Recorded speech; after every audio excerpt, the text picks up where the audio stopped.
kita dengarkan pernyataan sikap masyarakat Aceh pecinta Ahlussunnah wal Jamaah yang berisi rekomendasi kepada pemerintah. Dalam hal ini akan disampaikan oleh Abi Hasbi Al-Bayuni. Pada Abi kami persilahkan dengan segala. Assalamualaikum warahmatullahi wabarakatuh. Bismillahirrahmanirrahim. Tuntutan masyarakat Aceh pecinta Ahlus Sunnah wal Jamaah memperhatikan maraknya aliran sesat dan pendangkalan akidah serta penyebaran paham-paham yang bertentangan dengan Ahlus Sunnah wal Jamaah di Aceh akhir-akhir ini, sehingga dikhawatirkan akan memicu konflik horizontal dan sektarian di bumi Serambi Mekah ini. Maka kami masyarakat Aceh pecinta Ahlus Sunnah wal Jamaah menyatakan sikap sebagai berikut. 1. Meminta pemerintahan Aceh untuk mengatur seluruh tata cara pelaksanaan ibadah di Aceh sesuai dengan mazhab Syafi'i sebagaimana yang pernah dilaksanakan oleh Syekh Abdul Rauf As-Singkili Syiah Kuala.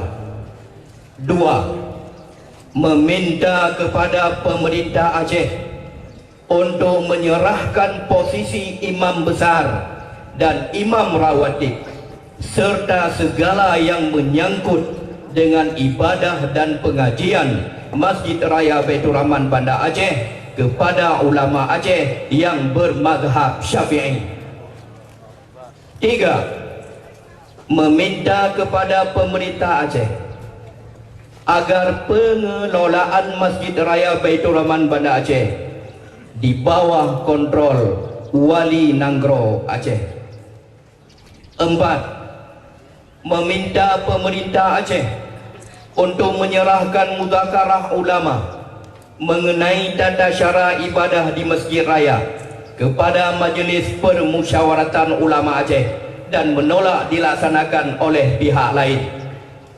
5. Meminta kepada pemerintahan Aceh untuk mencabut izin operasional dan tidak memberikan izin pendirian sekolah dan lembaga pendidikan Islam lainnya di Aceh yang bertentangan dengan mazhab Syafi'i dan bertentangan dengan akidah Ahlussunnah wal Jamaah dalam kurung Asy'ariyah dan Maturidiyah. 6. Mendesak pemerintahan Aceh untuk menghentikan seluruh aktivitas Salafi Wahabi, Syiah, Komunis dan aliran-aliran sesat lainnya di seluruh Aceh. 7. Meminta kepada pemerintahan Aceh agar setiap aktivitas keramaian dan kegiatan keagamaan wajib mendapatkan rekomendasi dari Majlis Permusyawaratan Ulama Aceh. 8. Meminta kepada pemerintahan Aceh agar tidak menempatkan kepala SKBA dan ketua badan di jajaran pemerintah Aceh yang tidak berfaham Ahlus Sunnah wal Jamaah. 9. Meminta kepada pemerintahan pusat untuk mempercepat realisasi turunan butir-butir MOU Helsinki dan turunan UUPA. 10. Mendesak pemerintah Aceh dan pemerintah pusat untuk menjalankan Qanun Aceh nomor 8 tahun 2012 tentang Lembaga Wali Nanggro. 11. Menolak intervensi pemerintahan Aceh terhadap Majlis Permusyawaratan Ulama Aceh serta wajib menjalankan setiap fatwa yang dikeluarkan oleh Majlis Permusyawaratan Ulama Aceh. 12. Meminta kepada pemerintah Aceh untuk menjalankan Qanun Jinayat dan Qanun Acara Jinayat secepatnya.